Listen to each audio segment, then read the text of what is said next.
Sejam muito bem-vindos ao podcast Caminho para o Gol. Eu sou Vitor Alberista e estou ao lado de Rafael Brito. Se você já ouviu o nosso episódio de abertura, já sabe quem nós somos. Se não ouviu, ao final desse episódio, vai lá e confere. É muito bom para você saber quem somos nós e também o propósito desse podcast. Hoje, nós teremos o nosso primeiro convidado e já vamos começar em grande estilo. Então, Rafael, fala para a gente quem é esse nosso convidado. Olá, Vitor, e todo mundo que está de casa aí ouvindo a gente. É um prazer, estreia, né? Dá sempre aquele frio na barriga, entrar aquele momento no túnel antes de começar. Mas hoje aqui tem um convidado aqui que facilita tudo. É aquele cara, solta a bola nele, que aí ele vai lá e desembola para a gente. Estou feliz aqui, grande amigo nosso, Vitor, o Jorge Vitor, que é treinador da equipe feminina do Ceará Sporting Clube. Jorge, seja muito bem-vindo. Fala, Rafael, fala, Vitor, a todos aqueles que estão escutando esse podcast. Prazer conversar com vocês, participar desse podcast e com um tema tão especial que é o futebol feminino e um pouco também da minha trajetória dentro dele. Então, Jorge, prazer estar aqui com você. Vamos começar aqui pela sua trajetória. Fala para a gente um pouco dela, a partir dos acontecimentos que você acha que são importantes para desenhar um pouco da sua carreira e também para o pessoal de casa poder te conhecer melhor, suas ideias, sua forma de pensar. Vamos lá então, Rafael.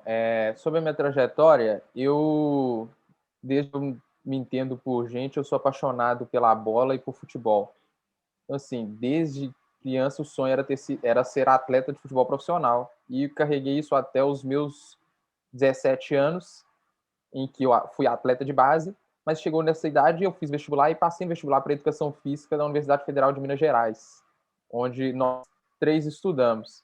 E aí, quando eu passei no vestibular, eu decidi me dedicar aos estudos, mas quis continuar pensando em trabalhar no futebol, mas já agora num momento diferente, como membro de uma comissão técnica. E aí eu já comecei a trabalhar com futebol, no início com escolinhas de futebol, com equipes de base a nível escolar e a nível estadual, masculina, sub-15, sub-14, sub-17. Depois disso, já durante o curso na Educação Física, no bacharelado, eu tive um ponto muito importante da minha trajetória, que foi a participação da iniciação científica na UFMG, que foi ali onde eu pude ter uma experiência de maior aprofundamento na teoria sobre treinamento esportivo e principalmente treinamento tático no futebol. Dentro da iniciação científica, eu fui bolsista e ali eu pude desenvolver pesquisas, escrita de artigos, eu pude participar de outras pesquisas como voluntário, seja como um ajudante, e pude debater semanalmente artigos sobre treinamento tático, sobre princípios para o treinamento tático e o treinamento principalmente da tomada de decisão nos diferentes esportes coletivos. Isso tudo enriqueceu demais a minha visão sobre o esporte, minha visão e meu senso crítico para tudo na minha vida mudou a partir dessa experiência da iniciação científica que ocorreu simultaneamente com a faculdade. Quando eu terminei o curso na UFMG, eu trabalhei também durante o curso com o esporte universitário, eu tive a honra de ser convidado por você para trabalhar na equipe do América Feminino, ali atuando como auxiliar técnico. Você foi para a Tailândia, eu continuei como auxiliar no final de 2018, e aí no América Feminino, fomos campeões mineiros de 2018, no início de 2019 eu fui para o Cruzeiro, na equipe feminina do Cruzeiro que estava naquele momento, atuando também como auxiliar da equipe profissional. Fiquei o ano de 2019 no Cruzeiro atuando como auxiliar, e aí no final do ano de 2019, o treinador da equipe, Hoffman Tully, ele saiu do clube e eu recebi o convite para assumir como treinador da equipe profissional e aceitei. E aí de dezembro de 2019 até setembro de 2020, eu atuei como treinador da equipe profissional do Cruzeiro na Série A1 do Campeonato Brasileiro, a primeira divisão. Quando, em setembro de 2020, eu saí do Cruzeiro, eu fui demitido do Cruzeiro, e aí no início desse ano, eu recebi um convite do mesmo treinador com quem eu trabalhei no América, no Cruzeiro, Hoffman Túlio, para trabalhar como auxiliar dele no Atlético Mineiro. E aí comecei o ano no Atlético Mineiro, de 2021, e mesmo depois, pouco tempo depois de ter começado no Atlético, recebi uma proposta quase irrecusável do Ceará Sporting Clube para atuar como treinador da equipe feminina nesse ano no Campeonato Brasileiro da Série A2. Aceitei a proposta, vim para Fortaleza e estou aqui já há mais de 3 semanas já trabalhando na equipe do Ceará. Maravilha, Jorge. É um prazer falar com você também. Já vamos começar a puxar um pouquinho de você, então. Fala um pouquinho para a gente como foi a sua experiência no Cruzeiro e qual foi o impacto da pandemia no período que você esteve à frente da equipe, que foi bem no começo, quando você estava lá, que a pandemia começou, e como é que foi esse impacto todo aí para vocês? Então, Vitor, é até uma coisa muito interessante pensar. Por quê? Quando eu iniciei o trabalho no Cruzeiro, em dezembro, foi um momento vamos dizer, do momento que o mercado estava em alta quanto à contratação de novas atletas, liberação das atletas que não iriam renovar o contrato. Então, eu iniciei o trabalho em dezembro, fizemos todo o processo de mercado, contratações. Quando iniciou o ano em 6 de janeiro, que nós começamos a trabalhar, 95% do elenco já estava treinando e começamos o trabalho. Foi muito interessante. A pré-temporada tem uma pré-temporada de aproximadamente 6 semanas para trabalhar, preparar a equipe, e começamos o campeonato. E começamos o campeonato de uma maneira satisfatória. E nas 5 primeiras rodadas, nós vencemos 3 jogos e perdemos 2, sendo que dessas 3 vitórias, 2 foram fora de casa. Vencemos times tradicionais, como, por exemplo, São José fora de casa. Então, nós começamos o campeonato bem, dentro da expectativa que nós tínhamos, que era a missão de manter a equipe na primeira divisão. Então, quando a gente faz aquela projeção de pontos, você como treinador, Rafael também, você projeta pontos contra certos adversários. Nós conseguimos alcançar 9 pontos em 15, que era acima daquilo que a gente imaginava para aquele período de campeonato. Então, nós o campeonato bem, e aí veio a paralisação por conta da pandemia. E, respondendo diretamente, foi um desafio muito grande. Por quê? Hoje nós continuamos na pandemia, mas hoje nós já temos cenários mais claros e evidentes de como as coisas vão caminhar, seja em situações como no Brasil, que ainda está muito grave, seja em situações de países que já estão em situação melhor. Naquele momento era muita incerteza, não havia certeza de nada. A primeira coisa é o campeonato vai parar primeiro por 30 dias. Depois pode ser que ele pare por 4 meses. Depois pode ser que ele pare por 90 dias. Então, no início foi bem difícil porque não tinha nenhuma previsão. Nenhuma. E passados alguns dias, depois que todos os profissionais e atletas foram liberados para ir para suas residências, nós começamos a perceber que havia necessidade de treinar. As atletas precisavam treinar, mesmo estando distante, porque havia uma determinação de que, a qualquer momento, a CBF pode pedir que o campeonato recomece e ela vai dar 15 dias apenas. Então, a qualquer momento, o campeonato poderia ser marcado um jogo daqui a 15 dias, e se as atletas não tivessem um mínimo de treinamento físico, a gente teria que voltar a treinar 15 dias e jogar. Isso seria muito difícil se nós não mantivéssemos um treinamento. Só que, muitas vezes, a gente se coloca, quanto treinadores, como pessoas no futebol, pensando apenas naquilo que a gente diz que são as 4 valências do jogo: físicas, psicológicas, táticas e técnicas. Só que, num momento como uma pandemia, total insegurança ou total indefinição, salta mais ainda a necessidade de cuidados quanto a questões psicológicas e quanto às questões mentais. Isso foi o principal ponto que eu acho que afetou não só o Cruzeiro, não só a mim, as atletas, mas todas as pessoas no mundo, que é o aspecto mental e o aspecto psicológico. Porque incertezas, momentos difíceis, questões políticas que interferem nas nossas vidas, elas estavam interferindo na vida das atletas, na minha vida, na vida das nossas famílias.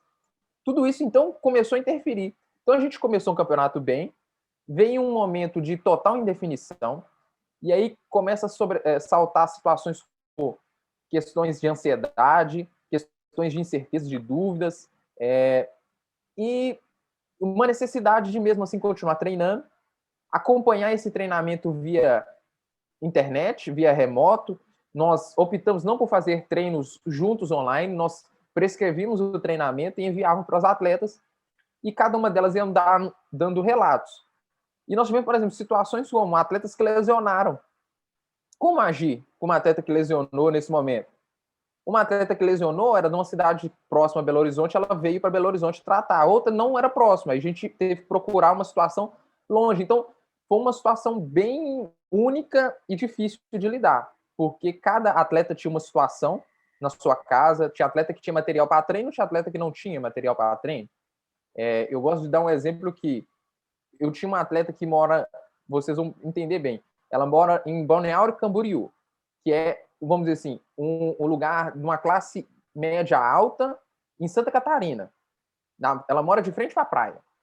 Então, assim, imagine se qualquer pessoa em qualquer lugar que mora de frente para a praia é um nível aquisitivo médio para alto. E eu tive umas duas atletas que moravam em uma favela do Rio de Janeiro, em que é um cenário totalmente diferente. Não tinha materiais para treinar, tinham que, além das suas preocupações com o seu treino, elas tinham que se preocupar com outras coisas dentro de casa, e tudo isso nesse ambiente de incerteza. Então, foram coisas que a pandemia me mostrou que eu deveria aproximar mais de cada atleta para estreitar e melhorar o meu trabalho. Então, a pandemia afetou muito, muito, por conta de todos esses fatores que eu coloquei. E o último fator que, assim, que continua, afetou mais ainda, sobressaltou mais, foi quando da volta da equipe, para que houvesse uma segurança dos profissionais, das atletas, as atletas todas tiveram que ficar alojadas juntas. E elas tinham uma rotina de, todos os dias, sair para treinar com o ônibus do clube, só elas, ir para o treino, voltar do treino para o alojamento e ali ficarem.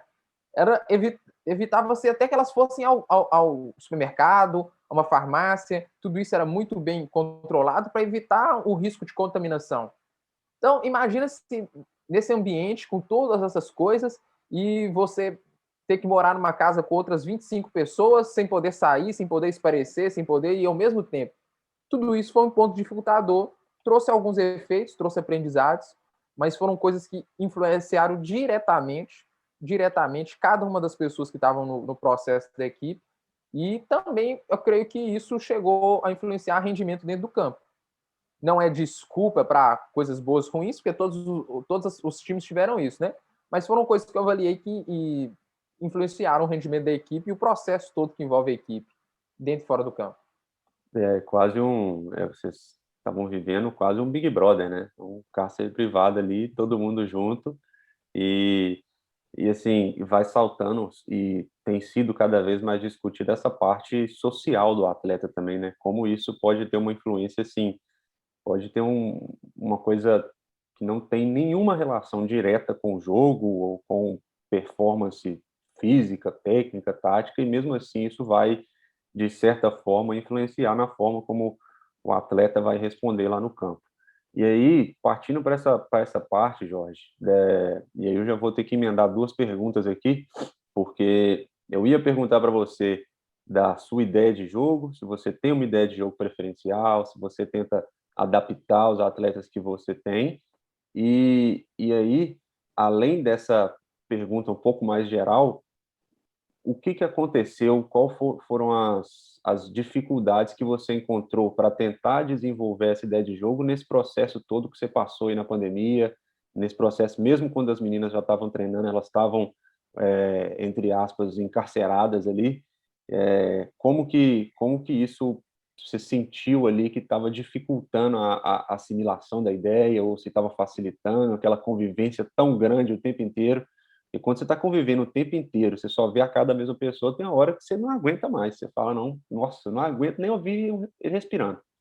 E isso pode atrapalhar um pouco. Como é que foi essa experiência lá, e também a sua ideia de jogo preferencial, se você tem um modelo, se você não tem? Então vamos lá. Dentro do processo do Cruzeiro, eu que algumas coisas que mais sobressaltaram diante desse cenário. No início do trabalho em janeiro, eu tive 6 semanas dentro do seguinte contexto. Eu já trabalhava naquela equipe, mesmo eu mudando de cargo, e a maior parte da comissão já trabalhava naquela equipe. Quando eu passei a atuar como treinador, eu trouxe um auxiliar, uma escolha minha, e aí, vamos dizer assim, as outras funções da comissão já continuavam. Além disso, nós renovamos do grupo do ano de 2019 um contrato de 11 atletas, fosse toda a equipe titular que fez o último jogo da equipe no ano de 2019, que foi a final do estadual, toda ela renovou o contrato. Subimos uma atleta da categoria de base, e aí, a partir disso, foram 12 contratações no primeiro momento. Então, um grupo que já conhecia boa parte da ideia de jogo começou a trabalhar com mais um grupo que chegou de contratação, mais uma comissão que já estava funcionando, que já se entendia e caminhava tendo uma nova adição. Tendo 6 semanas para trabalhar, com poucas perturbações, nós tivemos uma perturbação, quando eu falo perturbação, assim, coisas que você precisa se adaptar, que é, por exemplo, convocação de atleta para a seleção, no caso, seleção brasileira, sub-20. Nós tivemos atletas convocadas dentro da pré-temporada de desenvolvimento do modelo de jogo. Já quando a gente tem a parada do campeonato e o retorno dele em agosto, eu tive um dilema para resolver, que era, eu tive 5 jogos e a equipe assimilou boa parte das ideias e começou a desempenhar aquelas ideias e enfrentar grandes adversários com aquelas ideias. E eu tenho um orgulho danado, por exemplo, do jogo contra o Santos, que é uma equipe tradicionalíssima, uma equipe fortíssima, no estádio do Santos, um grande estádio, uma arena histórica, e nós fomos lá enfrentando. Perdemos o jogo? Perdemos. O adversário era muito bom, mas nós enfrentamos. Nós não nos acovardamos, nós tivemos chances, o Santos também teve, mas foi um grande jogo, que para mim uma das mais maravilhosas coisas é fazer um grande jogo, proporcionar para o clube, para o público e para todo mundo um grande jogo. E aí, quando vão voltar lá em agosto, eu tinha um dilema que eu teria 4 semanas para preparar, para recomeçar os jogos, numa situação que era, eu ia ter, a partir desse momento, quando eu retornasse, jogos seguidos, quarta e domingo, logo de cara, e também eu tinha a dúvida que é, elas já tiveram uma assimilação do modelo de jogo. Eu preciso retornar lá do início e recomeçar e refazer todas as ideias, ou eu já posso partir de uma ideia de que elas já têm as ideias na cabeça e eu preciso botar elas mais em prática das ideias do que ensinar novamente as ideias. Foi uma coisa que eu confesso foi um dilema. E aí, como eu vi que eu não tinha uma resposta para isso, eu abracei uma coisa que foi, eu vou tentar repetir as ideias, contando com a ideia que elas já entenderam, elas já assimilaram boa parte do modelo de jogo, colocando em ambientes de mais de confronto do que de ensino. Então, elas já têm as ideias na cabeça, vão praticar essas ideias já em uma situação de confronto, no treinamento. Muitos jogos, treinamento muito baseado em jogos, poucas repetições analíticas ou sem enfrentamento, e tudo isso para preparar. Só que nós esbarramos num problema que eu não esperava tão grande, mas que foi muito problemático nesse período de preparação de 4 semanas, que é, na primeira semana, as atletas vieram, e até por questão emocional, treinaram muito bem, superou a minha expectativa, e tanto de todos os pontos das 4 valências. Na segunda semana, nós começamos a enfrentar uma situação grave de fadiga muscular. Então, eu tinha um grupo desse momento, de 25 atletas. Na segunda semana, chegou um momento no meio da segunda semana em que eu tinha perdido 9 atletas e dentro dessas 9, 6 ou 7 por problema de fadiga muscular. Que se não parasse, poderia agravar uma lesão grau 1, grau 2 e que seria uma coisa terrível. Pensando que eu tinha um tempo limitado para o próximo jogo, que era um jogo muito importante, era um confronto direto. E aí foi, e agora? O que eu faço? Eu preciso dar uma carga física, eu preciso dar uma carga tática, eu preciso desenvolver essa equipe, mas eu tenho várias atletas com problema de fadiga e que nós, quando conversando numa conversa com o médico, preparador físico, fisioterapeuta, com outros profissionais, com nutricionistas, nós percebemos o seguinte: elas passaram 4 meses longe do treinamento de campo. Nesse momento, elas vamos dizer assim, elas perderam o costume de horário de dormir e de acordar. A gente não tinha mais controle da qualidade da alimentação. E quando elas voltaram, é como se o sono e o processo delas ainda estivesse desregulado. Então, elas não estavam dormindo mais como um atleta que acabou de treinar. Elas estavam começando a se reacostumar, só que o corpo estava respondendo ao treinamento. Só que chegou um momento que o corpo falou, calma, para aí, senão eu vou machucar. Então, tudo isso, o processo de recuperação muscular, o processo de recuperação física, mental, adicionado à questão de estarem todas no mesma casa, o tempo inteiro, com tudo aquilo que a pandemia, eu já expliquei, trouxe, causou um problema grande ali. Nós perdemos umas 2 atletas com lesão de grau 2 nesse momento. E, somado a isso, tinha uma atleta que tinha acabado de chegar para recomeçar o campeonato. Então, todo esse processo, expliquei, ele influenciou no processo que depois vieram jogos, e aí veio, por exemplo, o primeiro jogo, um confronto direto, e por mérito do adversário e por dificuldades nós perdemos, que foi o que depois, no final do campeonato, fez a diferença entre os 2 times, que foi exatamente 3 pontos, e o Grêmio, no caso, classificou, o Cruzeiro não classificou, e também depois veio a sequência de jogos quarta, domingo, enfrentamos grandes adversários, enfrentamos adversários com menos força que o Cruzeiro naquele momento. E assim como o futebol, é uma coisa que eu até tenho pensado muito, por vezes, a gente pensa que o desenvolvimento da equipe e o desenvolvimento individual de atletas será um processo linear. Só que se for pensar, muitas vezes, muitas das coisas relacionadas ao ser humano raramente são lineares. A maioria das vezes, o ser humano ele começa a se desenvolver e muitas vezes ele tem uma queda rápida que não é uma queda porque eles aprendeu, mas é regressão à média. Ele começou a melhorar e volta para a média dele. Ele precisa dar um novo pico para conseguir garantir essa melhora, como se fosse quase uma supercompensação. Para quem é do treinamento esportivo vai entender. Só que, por vezes, nós planejamos treinamentos, nós planejamos desenvolvimento da equipe pensando num desenvolvimento linear. Então, é um fenômeno humano do jogo e que, por vezes, nós pensamos que ele vai acontecer 1 mais 1 é 2, 2 mais 2 é 4, mas não é assim. O ser humano muitas vezes não funciona assim. Eu quase que aposto que quase nunca. Então, foi um processo também que hoje eu avalio como assim, um erro que eu cometi de ter uma expectativa que fosse funcionar de maneira linear e não aconteceu isso. Quando você falou sobre ideias de jogo, eu tenho uma visão que, na verdade, que é assim, eu tento preparar a equipe de maneira básica para todos os cenários possíveis. Exemplo, eu tento preparar a equipe para enfrentar todos os adversários, para pressioná-lo, para marcar em bloco alto, em bloco médio e baixo. Eu tento preparar para jogar contra o adversário se ele for me pressionar, se ele for me esperar na altura do meio-campo, se ele for me esperar perto da área dele. Os princípios de jogo, eles não variam, eles são os mesmos.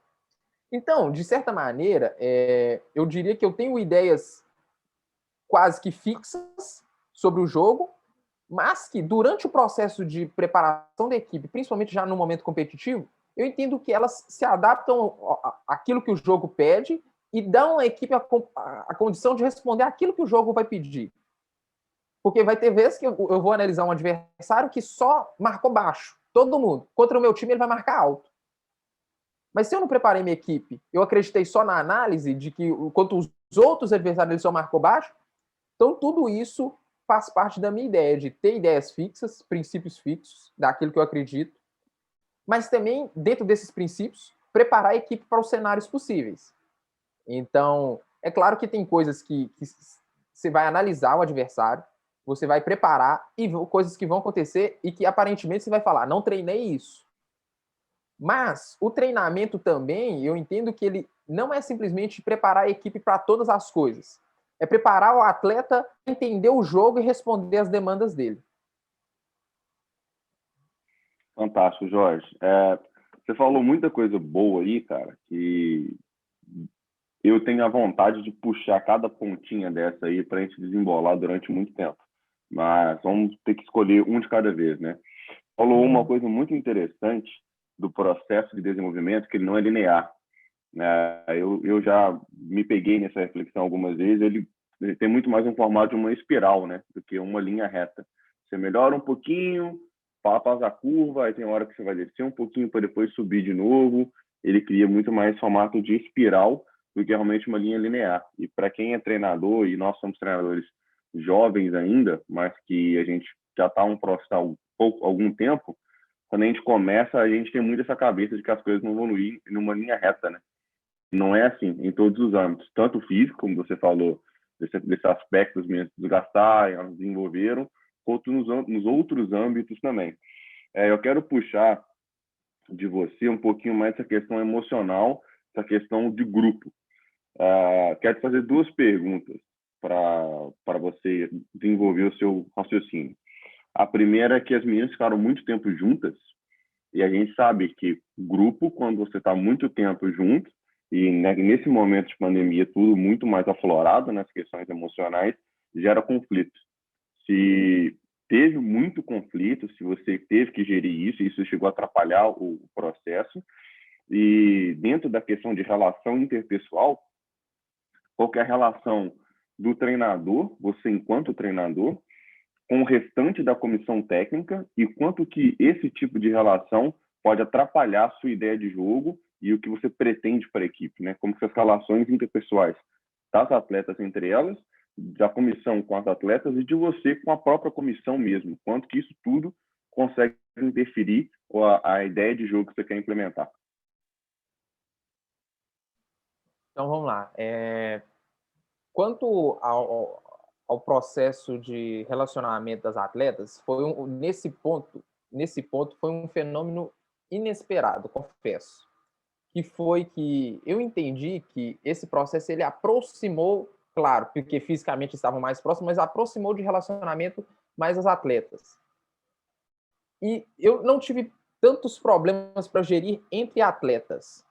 Por quê? Eu entendo que é o seguinte, desde o início do trabalho, lá em janeiro, a comissão e todo o clube, nós pontuamos desde o início, no primeiro dia. Eu procurei fazer isso no primeiro dia de trabalho, com todas as atletas.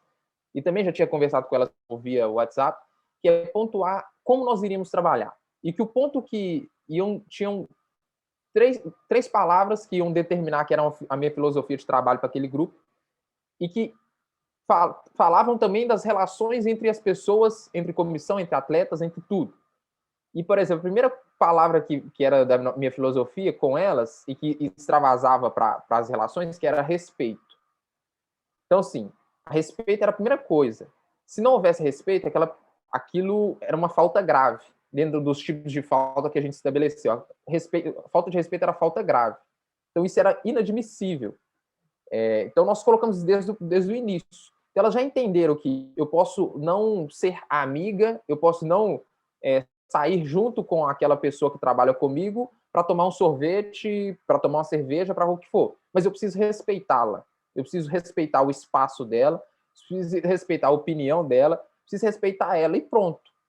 Então foi uma coisa que, claro, houveram alguns problemas ao longo do ano, mas quando do retorno não houve tantos problemas, porque isso já estava estabelecido desde o início.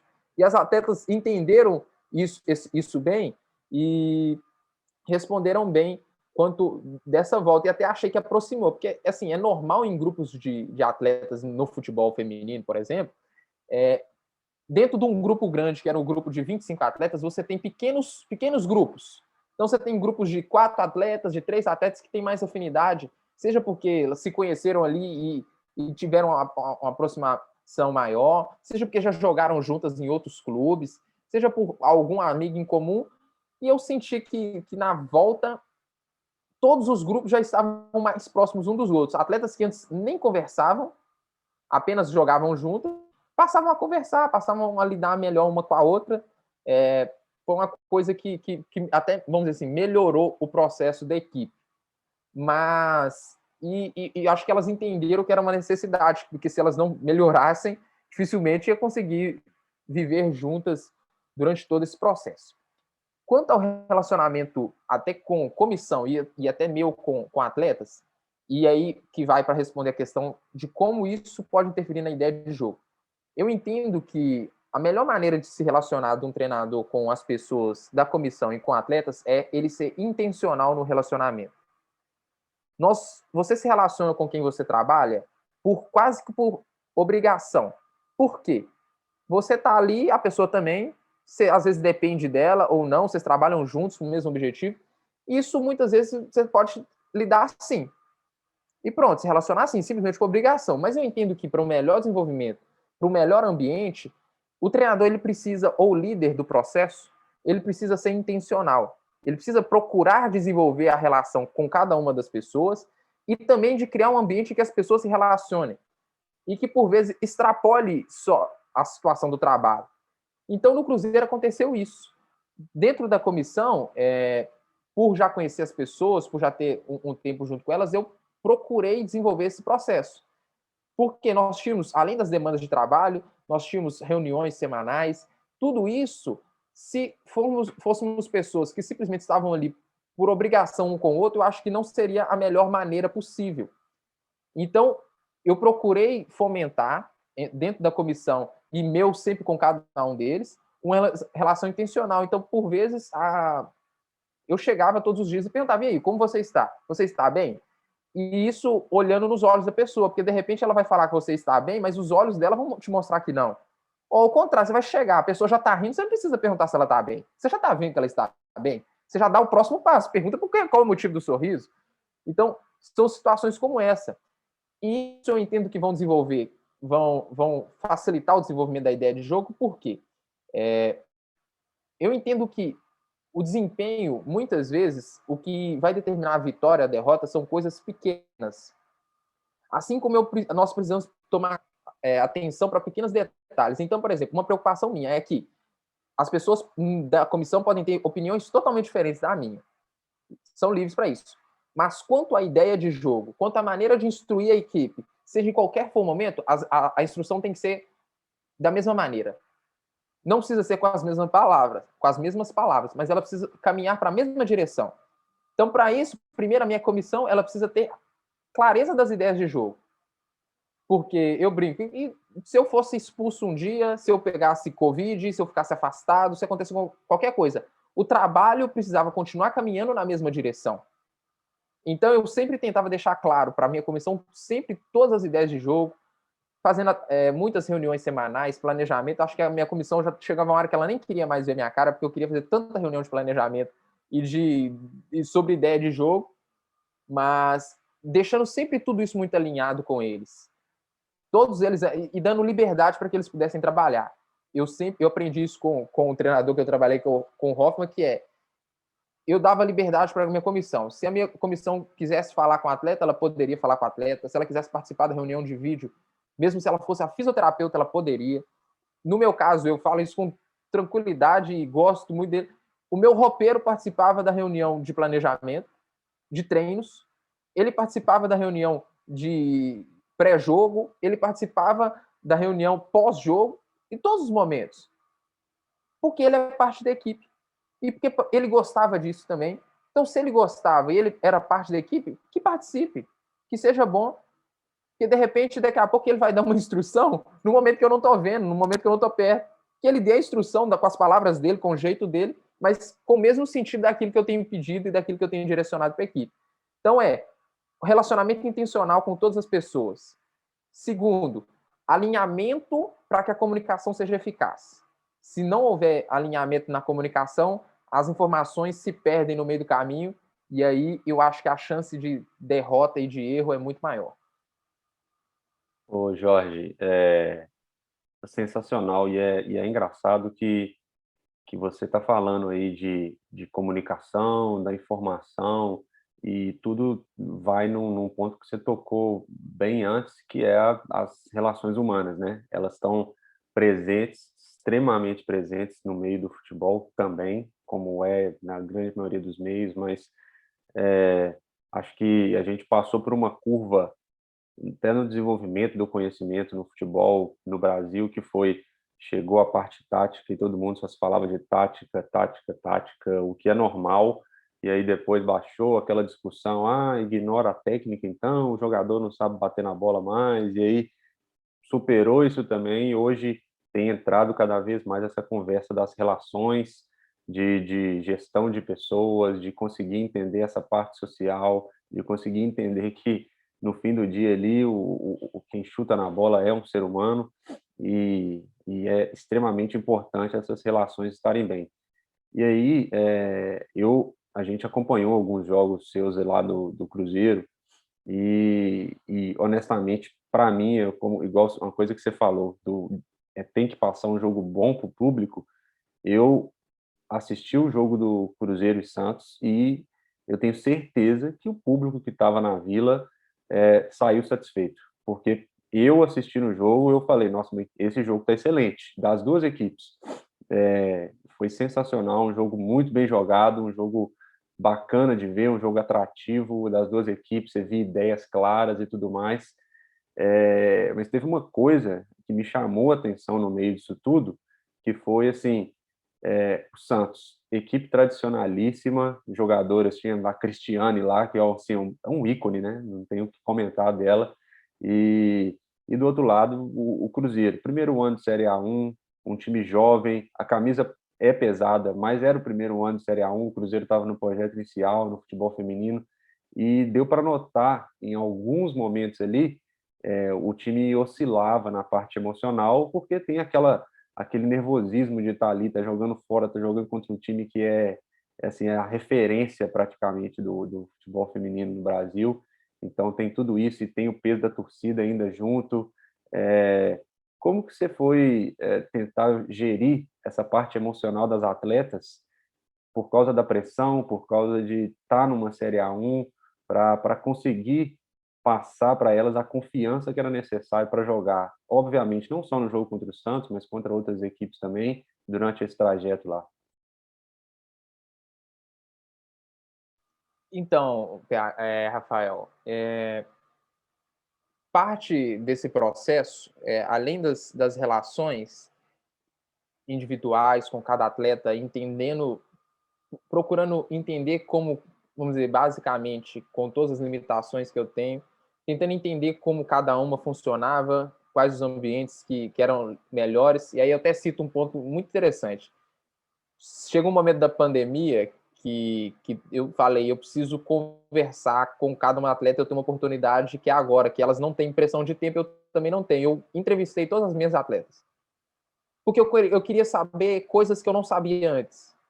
Exemplo, tinha atletas que eu já sabia quais eram os objetivos de carreira. Tinha atletas que eu não sabia ainda. Eu fui e perguntei, descaradamente, quais são os seus objetivos? Seus objetivos no clube e fora do clube. E dentro disso, eu procurei sempre, lá no início também, no primeiro dia, entendendo o perfil do elenco que eu já tinha, das atletas que permaneceram, das demandas da competição e daquelas atletas que eu contratei, das características que eu tinha colocado, eu coloquei algumas palavras dentro da filosofia de trabalho que eu desenvolvi para aquele grupo, e uma das palavras era coragem. Por quê? Nós tínhamos no nosso grupo de trabalho uma pessoa que era o exemplo personificado de coragem, que era a coordenadora da equipe, a Bárbara. Uma mulher destemida, uma líder que trabalhava muito para o desenvolvimento da equipe, principalmente fora do campo, e eu via nela o exemplo de coragem que as atletas precisavam para entrar em campo e enfrentar grandes adversários como o Santos e enfrentar e não ter medo de ter uma Cristiane do outro lado, mas, cara, você é a Cristiane, você é gigantesca, mas eu vou te enfrentar, porque aqui dentro do campo são 11 contra 11.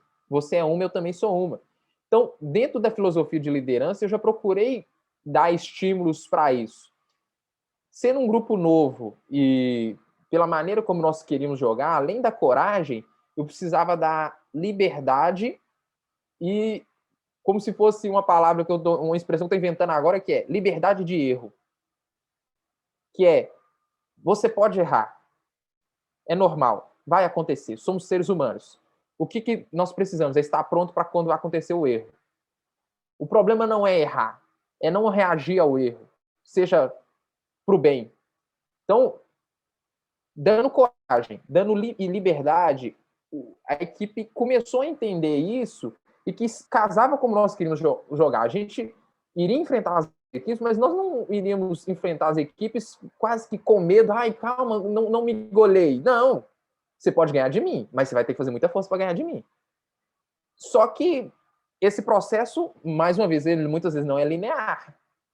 E você dá estímulos, você conversa, você no treinamento você repete isso, você explica, você passa vídeo, você conversa individualmente, você estimula. Só que muitas vezes acontecem situações que você não controla e que é difícil. Às vezes não consegui fazer coisas que eu imaginei que eu conseguiria. Exemplo, a equipe no jogo contra o Santos é muito notório, um lance, eu lembro disso claramente, que a equipe, a gente constrói uma jogada, a gente marcando em bloco alto, a gente rouba uma bola exatamente na frente da área do Santos. Uma jogadora que trabalhou com vocês, Maria Eduarda, camisa 10. Ela pega a bola na meia-lua. Vocês dois conhecem ela finaliza muito bem, com a perna direita e com a perna esquerda. Ela recebe a bola ali, a gente rouba a bola, ela com a bola ali, ela dribla a jogadora e parte para finalizar. Todo mundo no banco já estava levantando os braços para comemorar. E, infelizmente, ela errou. E eu percebia que a equipe em situações com essas, jogos grandes, quando ela cometia um erro assim, de assim, é a hora do gol, erramos, a equipe dava murchada.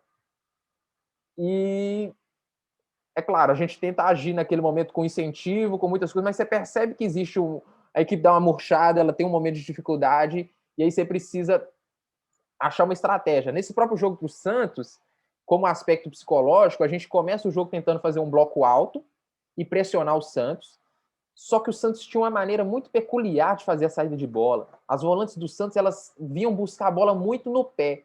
Isso fazia com que a gente perdesse os nossos pontos de pressão. Eles criavam uma superioridade numérica muito grande em cima da nossa atacante. Então a gente não conseguia induzir ele para o lado, o Santos para o lado, nem pressionar. E aí daqui a pouco a gente corria para frente atrasado e a bola começava a entrar nas costas das nossas meias. E isso começou a gerar psicologicamente também dificuldade. Pô, a gente tá tentando pressionar, mas não consegue, gera desconfiança. E a gente passou o primeiro tempo quase todo assim. No intervalo, eu peço para começar o segundo tempo num bloco mais baixo. Não porque eu queria o bloco baixo, mas é porque eu achava que se a gente começasse no bloco baixo, a gente ia concentrar e a gente ia ganhar força mental para depois subir o bloco de novo. E aí é o aspecto mental, é o aspecto psicológico. Nós precisamos ganhar confiança de novo, porque nesse momento nós estamos bem, mas nós estamos sem confiança. Porque acontece isso. Muitas vezes você está bem, mas você está sem confiança. Muitas vezes você está mal, mas você está tão confiante que você acha que vai. Então, de maneira geral, foi através da filosofia de liderança, através de tentar entender cada atleta e cada pequeno grupo dentro do grande grupo, mas tem coisas que muitas vezes fogem do controle e a gente tenta agir apenas com um incentivo, mas você sabe que é difícil e que o jogo cobra mesmo.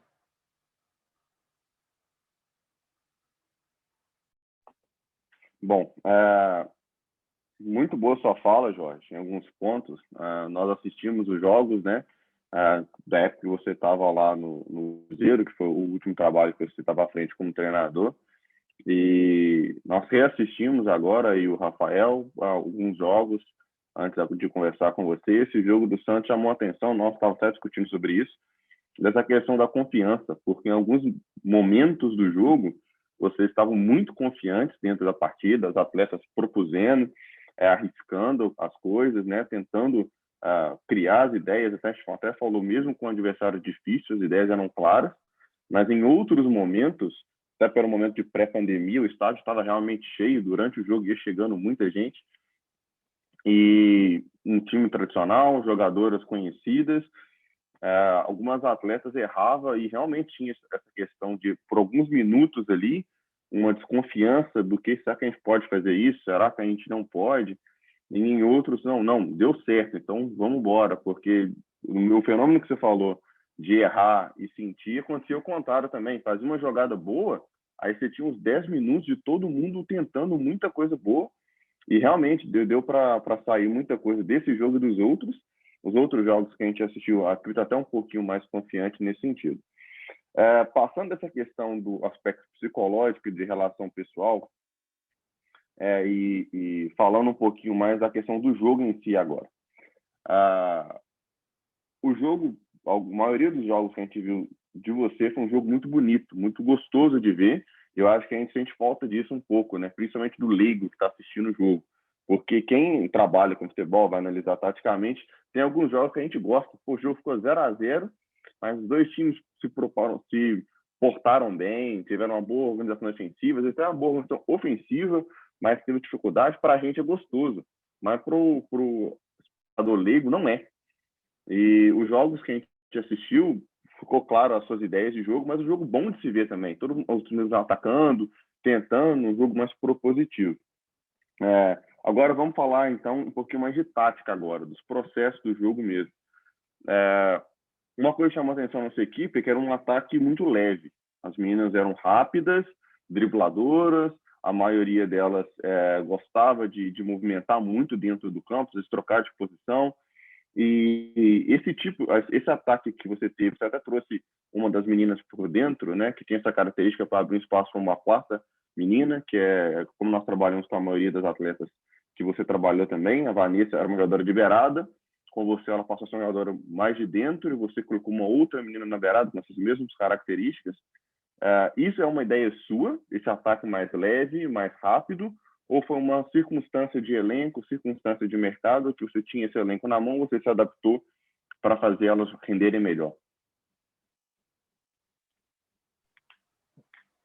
Vitor, assim, eu confesso que pode parecer um pouco de egoísmo meu, mas eu procuro trabalhar para que o jogo, quem assiste o jogo, tenha prazer pelo jogo. Eu quero vencer sempre, mas eu quero também dar prazer para quem está assistindo, porque o torcedor, porque para mim futebol só existe por causa do torcedor. E até nesse momento é muito difícil falar isso, né? Porque os torcedores estão longe do estádio, mas o futebol só existe por causa do torcedor. Um dia que não houver torcedor, acaba o futebol. Sobre essa questão da formação e principalmente da maneira das meias e atacantes da equipe. Foi uma junção dessas três coisas: mercado, características das atletas e minhas ideias. Por quê?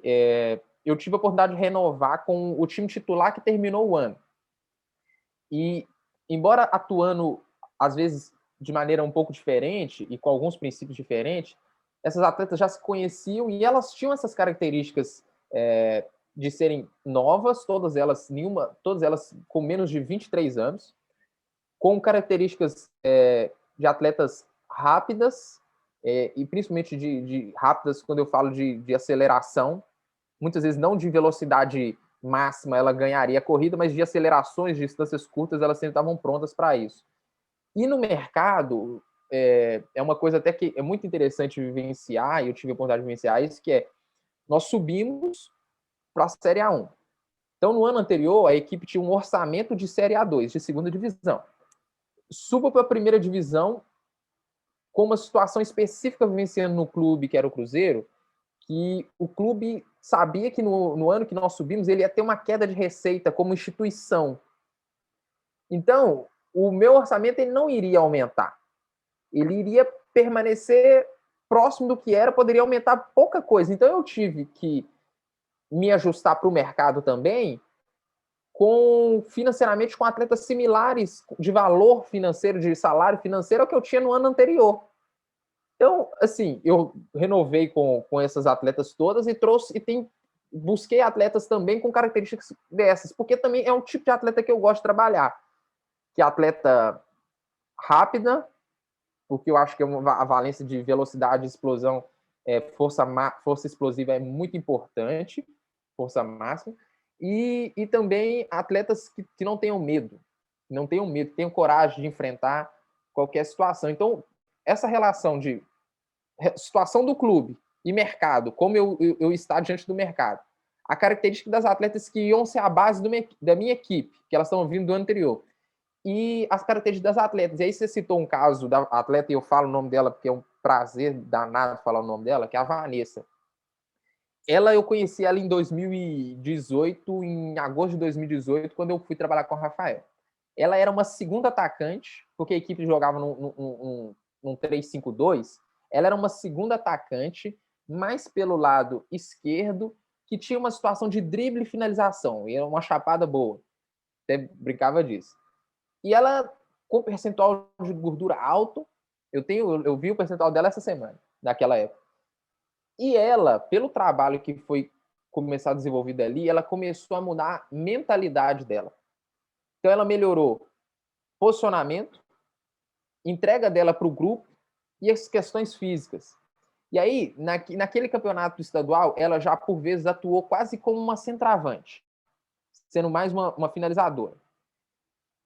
E pronto. Quando nós fomos para o Cruzeiro, ela foi também, a gente já percebeu que, diante do grupo de atletas que a gente tinha, das características dela, e principalmente do desenvolvimento pessoal dela, a gente já percebeu, opa, ela pode ser a meia central, que era de uma equipe que jogava que a gente, em fase ofensiva, era um 4-2-3-1, em fase defensiva, era um 4-4-1-1.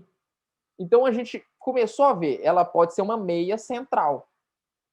E ela, assim, desenvolveu o ano de 2019 de maneira formidável, mas formidável, cara. Como eu disse, mentalidade, corpo, cuidado com o corpo. A questão tática dela foi, assim, assustadora. Ela entende o jogo de uma maneira gigantesca, mas muito grande, mas muito grande. Ela pode não saber explicar tudo que ela faz, mas ela fazia tudo que era necessário. Ela domina as 4 fases do jogo. E aí, tudo isso com rendimento, e aí ela foi se tornando uma meia. Ela foi acrescentando no jogo dela a possibilidade de jogar como meia. Eu mesmo, em 2020, usei ela em algum momento como ponta, mas a maior parte do tempo como meia. Eu até sonhava em botar ela como falsa 9, mas ela não comprou essa ideia ainda não. Ainda não. Se um dia eu voltar a trabalhar com ela, eu tento de novo. Mas foi um desenvolvimento pessoal dela muito grande. E aí, quando no final do ano a gente já começou a variar um pouquinho, com o treinador Hoffman a gente já variava já, dependendo das circunstâncias do jogo, mas comigo eu já parti de uma ideia de um 4-3-3 com 2 meias e uma volante. E aí eu já tinha na minha cabeça uma equipe base e que contava com ela como meia. E aí ela tem um exemplo que é muito marcante da equipe, que é a estreia da equipe contra o São Paulo na primeira divisão. Nós estávamos com 2 atletas na seleção sub-20, a meia Maria Eduarda e a ponta esquerda Micaele. E tudo isso conduzia ao processo de que a Vanessa influenciasse mais ainda o jogo da equipe, pela característica e pelo poder dela de influência. E aí, foi muito interessante que nós jogamos contra o São Paulo, um jogo muito difícil, o São Paulo é uma equipe muito boa, e a Vanessa, por volta dos 30 minutos, ela toma uma pancada e cai no campo. Aí ela é atendida e volta, mancando, mas volta.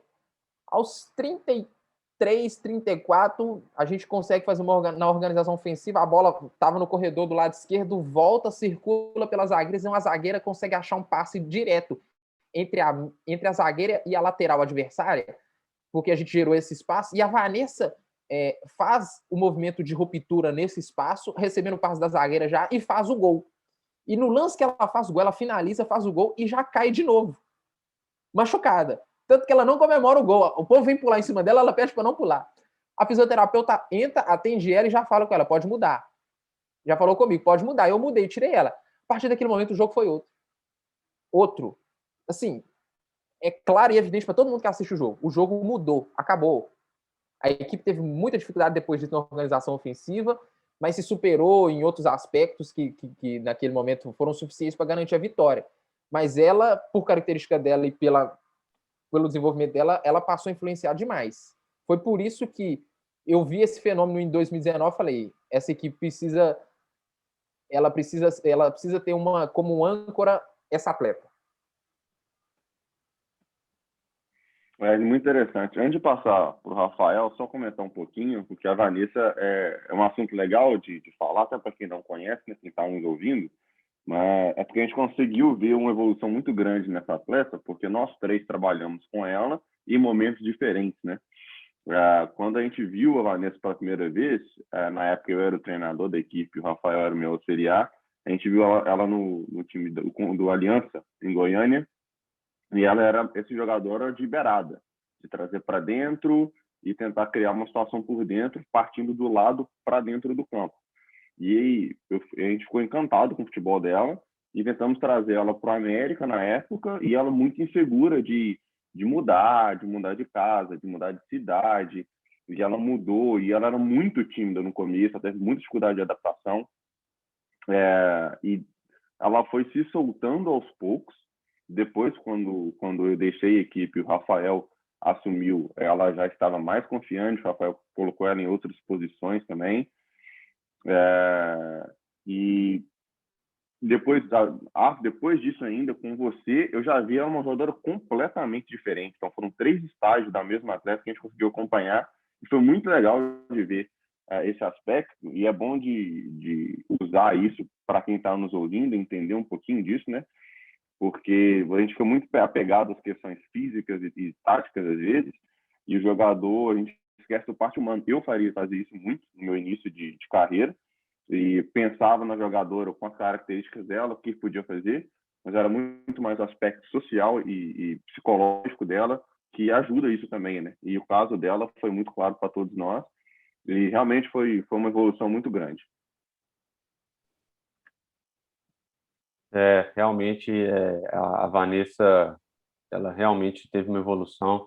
Curiosamente, o atleta não, como a gente comentou, né, não evolui de forma linear, mas se for pegar no longo prazo aí, a evolução dela foi claramente linear, porque foi só crescendo dali para 2018 para frente, ela foi só evoluindo. Jorge, vamos partindo aqui para algumas perguntas finais. A gente falou muito da sua passagem pelo Cruzeiro, do tudo que aconteceu lá, de suas ideias, mas fala para a gente agora do Ceará. O que a gente pode esperar da equipe, como que é o projeto, como são as expectativas aí. Fala para a gente um pouco agora desse novo trabalho que você está aí, por favor. Então, o Ceará, primeiro, é um grande desafio que eu tive a oportunidade de assumir agora. E uma situação única, que eu cheguei aqui como treinador numa cidade, num outro estado, e longe do estado que eu nasci. Eu até falo que é a maior zona de desconforto da minha vida, é o Ceará, com uma equipe que nos 2 anos anteriores, o Ceará está na 2ª divisão, ele bateu na trave para alcançar o acesso, sendo que em 2019 o Ceará perdeu o acesso exatamente contra o Cruzeiro, e aí eu estava no Cruzeiro na época, e então eu brinco com eles, olha, me desculpa, mas eu consegui o que vocês não conseguiram aquele ano. Eu sei que eu tenho culpa da equipe estar aqui hoje, brincadeiras, né? E aí é o processo de uma equipe que quer muito um acesso, que está se desenvolvendo de maneira interna um processo de profissionalização de tudo que envolve o futebol feminino da equipe, de todas as partes, desde da comissão, da gestão, do investimento que o clube está fazendo. Tudo isso é um processo de desenvolvimento. Então, por exemplo, nessas primeiras semanas que eu estou de trabalho, claro, treinamento todos os dias, planejamento, ideias de jogo. Mas, além disso, eu também estou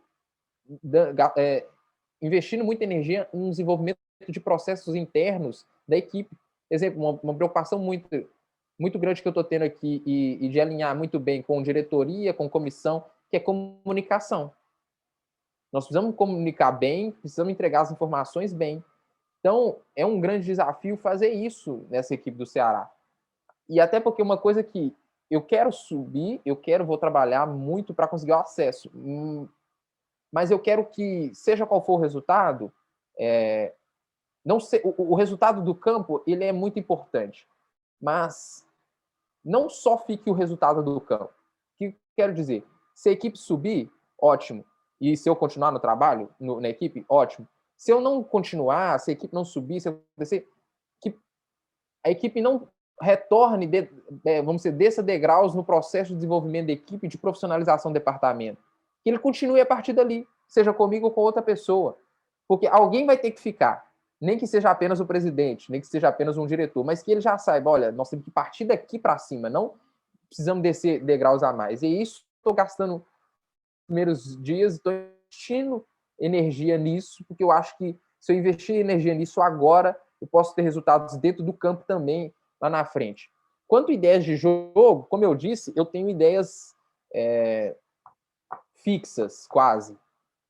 Assim, claro, eu sempre estou atento aos adversários que eu vou enfrentar, necessidade de adaptação, mas eu tenho ideias fixas. Então, muito daquilo que eu tentava, que eu propus à equipe do Cruzeiro, eu estou propondo à equipe do Ceará.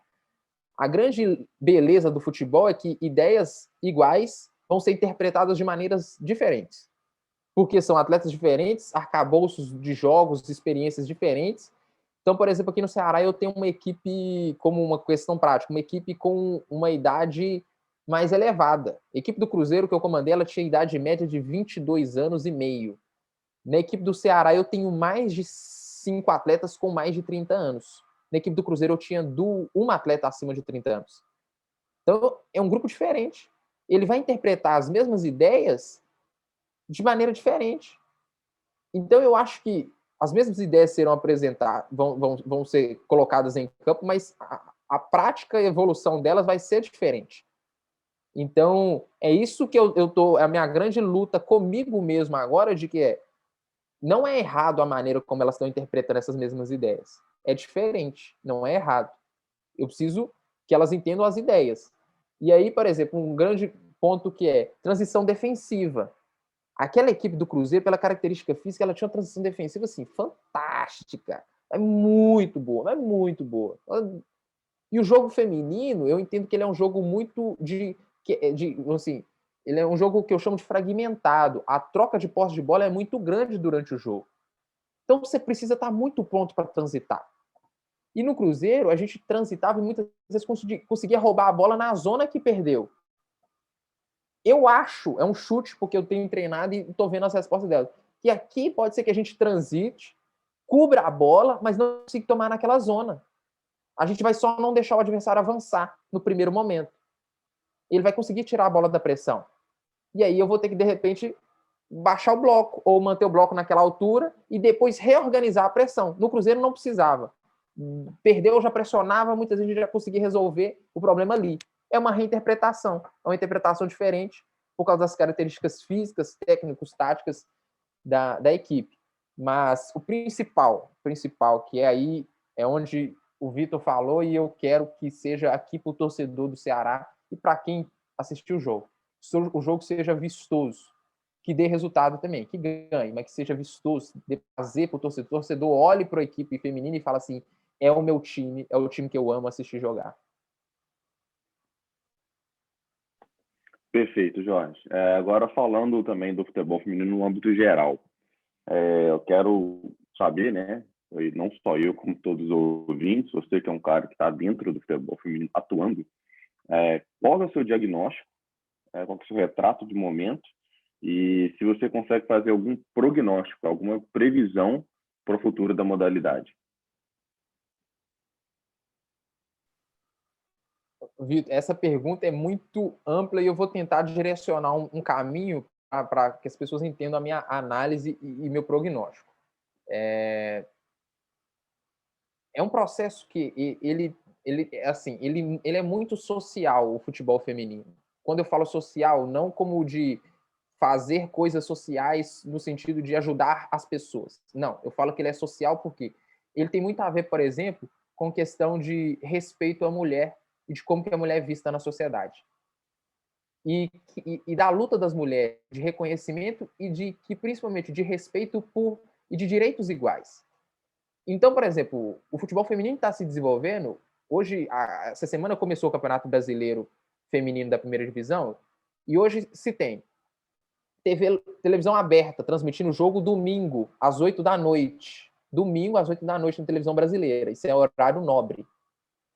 Tem, ao mesmo tempo, canal do YouTube, o que é de fácil acesso para muitas pessoas. Além disso, tem um aplicativo que chama MyCujo, que é mundialmente conhecido, que transmite todos os jogos, tirando esses dois que são transmitidos pela televisão e pelo YouTube. Então, todos os jogos serão transmitidos do campeonato, todos eles. O campeonato tem cobertura total. Isso já é um desenvolvimento.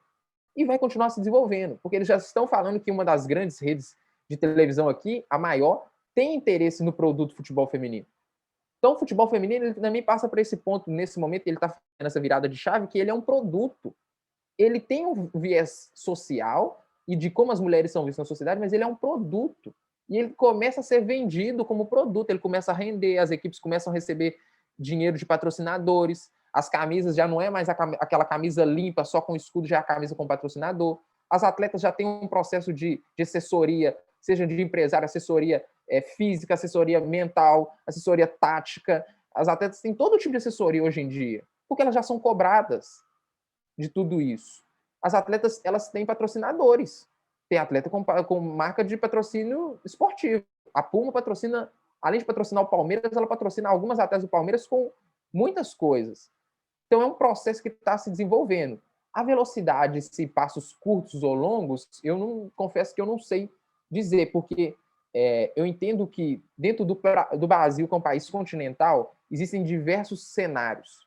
O cenário do futebol feminino no centro, São Paulo, e um pouquinho São Paulo, ele é um, em Minas Gerais ele é outro, no Rio Grande do Sul, eu entendo que o Rio Grande do Sul é como se fosse, ele está entre Minas Gerais e São Paulo.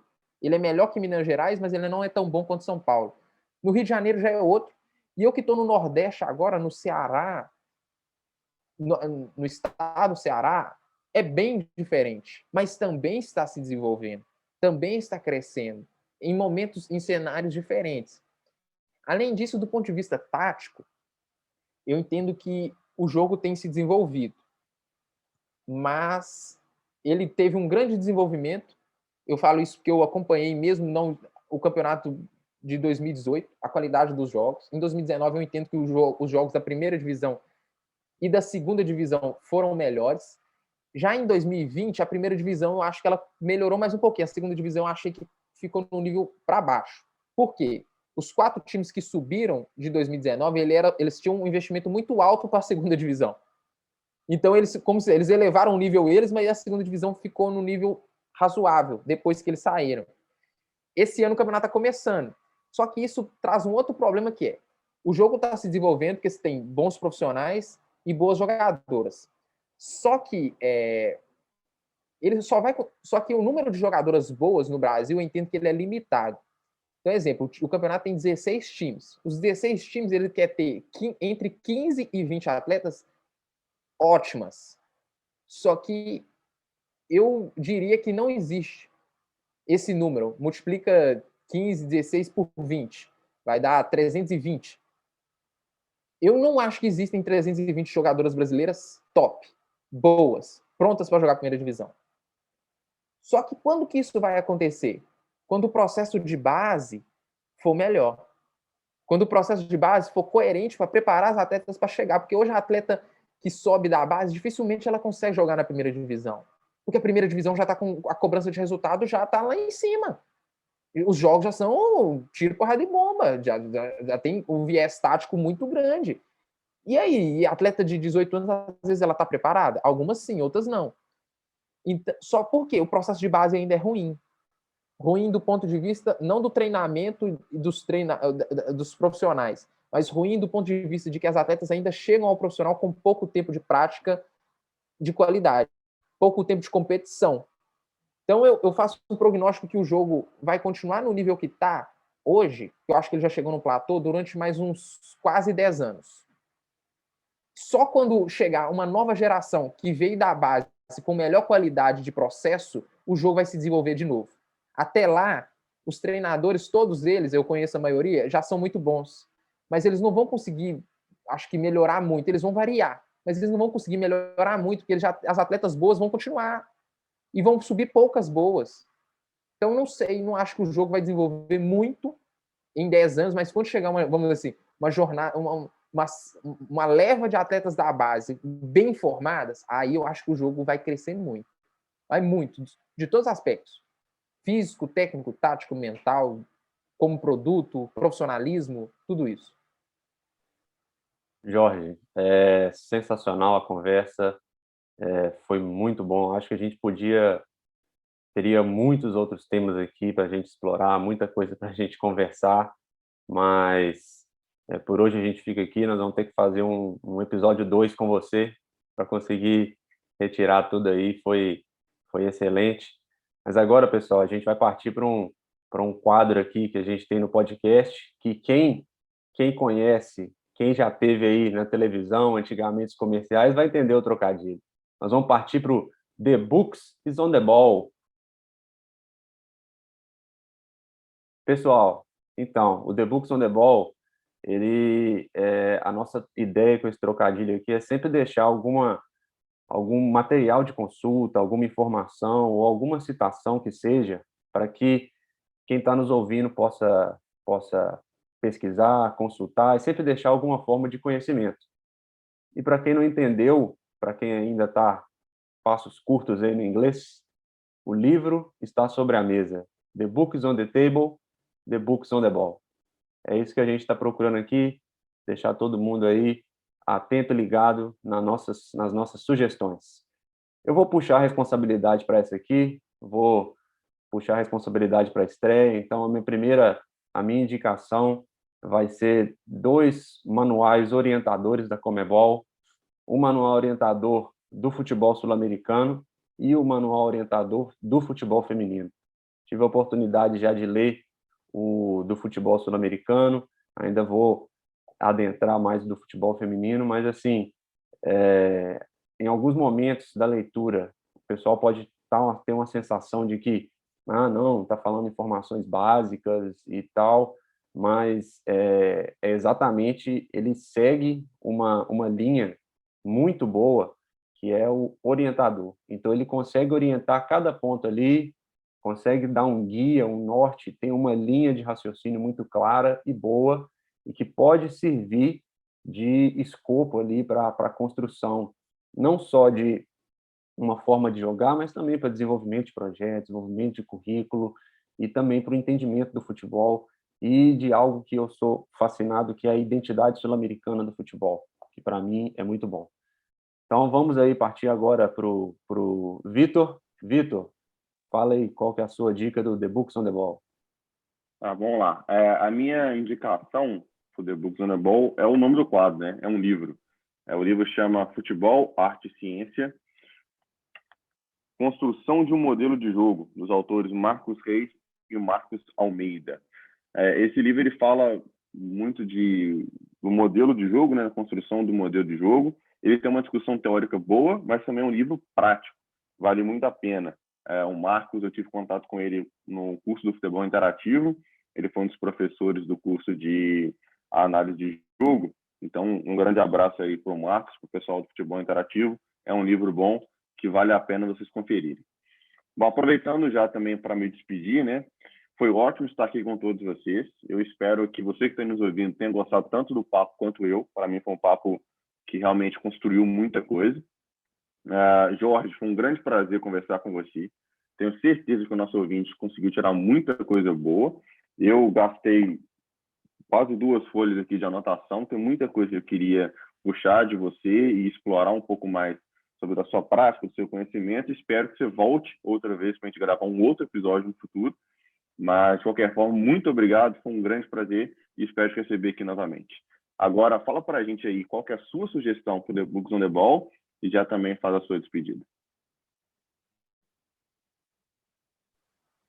Vitor, obrigado mais uma vez. É um prazer conversar, discutir futebol sempre. Com vocês ainda um prazer maior. Minha indicação para o The Books on the Ball é especial porque foi um livro que o Rafael me emprestou, que para mim foi o livro que mais fez diferença para mim quanto à tática no futebol, que chama Defesa à Zona no Futebol, do autor Nuno Amieiro. É um livro que foi uma tese de doutorado e que depois foi adaptada para um livro. E foi o livro que mais me ensinou sobre tática no futebol. A relação tempo, espaço, bola e como gerenciar todo esse processo. É claro que sob um viés da questão da organização defensiva no jogo, mas foi o livro que mais abriu minha cabeça, mais me fez me questionar, mais me fez pensar, entender. Eu já gostava muito de defesa zona e o livro se tornou uma coisa assim inesquecível. Sempre minha primeira indicação para qualquer pessoa sobre tática, sobre futebol é esse livro. E também eu queria deixar uma frase que para mim é a frase que, por exemplo, hoje no meu documento de modelo de jogo, a primeira frase que compõe o modelo de jogo é essa frase, que é: o jogo se desenvolve na trajetória da bola. Ponto. A frase do Fred Falcone, também conhecido como Ziquinho, que era um treinador de futsal, hoje está trabalhando com futebol lá no sul do Brasil. E a explicação por que ela é a primeira frase aí fica como cenas dos próximos capítulos, dos próximos episódios. Aí eu explico por que hoje isso é aquilo que faz a minha cabeça pensar futebol. O jogo se desenvolve na trajetória da bola. Sensacional, Jorge. E se o Vitor fez aí a anotação de 2 páginas, não vão poder fazer outro episódio, não. Vamos precisar fazer uma minissérie. A situação tem muita coisa para discutir, muita coisa bacana. Pessoal, espero que vocês tenham gostado. Para quem ficou na dúvida e não conseguiu pegar, fica tranquilo, a gente vai deixar na descrição do episódio, vai deixar lá no Instagram, @caminho para o gol, vai deixar na descrição do vídeo, no YouTube também, Caminho para o Gol, segue lá a gente, se inscreve no canal. Todas as dicas do The Books on the Ball vão estar lá, todas as nossas sugestões. E se você gostou, interage com a gente lá, manda um abraço, manda uma pergunta, manda uma sugestão de convidado. Não manda a gente muito, não manda o Tite já de primeira não, porque a gente ainda não consegue chegar nele não. Mas pode mandar aí outras pessoas do futebol, que a gente está disposto aqui a conversar, está querendo buscar aí conhecimento, também proporcionar conhecimento para vocês. Jorge, muito obrigado. Grande abraço, sempre bom falar com você, meu amigo. Valeu, pessoal. Abraço.